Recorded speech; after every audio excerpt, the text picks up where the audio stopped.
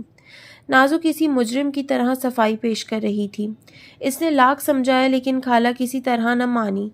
میں کچھ نہیں جانتی، اب میں اپنی بچی کو لے کر ہی جاؤں گی، اس کے بہن بھائی بھی اس کو یاد کرتے ہیں۔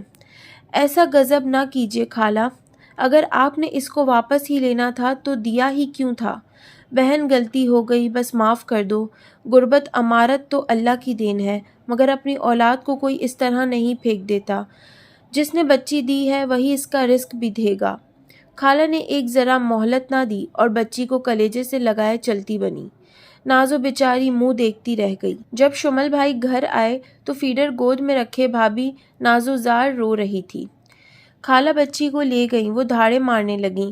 بھائی نے تسلی دی، سمجھایا کہ خالہ بڑی سیانی عورت ہے، 6 ماہ بچی کو تم سے پلوایا، صحت مند ہو گئی تو بیٹی کو لے گئیں۔ ان کا ارادہ شروع سے ہی ایسا تھا۔ تم رو مت، صبر کرو۔ کب تک صبر کروں؟ اس نے رونا بند نہ کیا تو انہوں نے بھی اس کو اس کے حال پر چھوڑ دیا کہ خوب رو دھو لے گی تو جی ہلکا ہو جائے گا، پھر یہ خود ہی چپ ہو جائے گی۔ آخرکار نازو چپ ہو گئی۔ شاید اس کا جی ہلکا ہو گیا تھا، مگر دل کا بوجھ بڑھ گیا تھا۔ اب اس کی صحت تیزی سے گرنے لگی اور وہ بیمار رہنے لگی۔ تب شمل بھائی ایک روز زبردستی اس کو ہاسپٹل لے گئے۔ لیڈی ڈاکٹر نے خوشخبری سنائی کہ آپ کی مسز امید سے ہیں، تاہم ان کو کافی احتیاط کی ضرورت ہے کیونکہ ان کا کیس غیر معمولی نوعیت کا ہوگا، جس میں بعض دفعہ عورت کی جان کو بھی خطرہ ہوتا ہے۔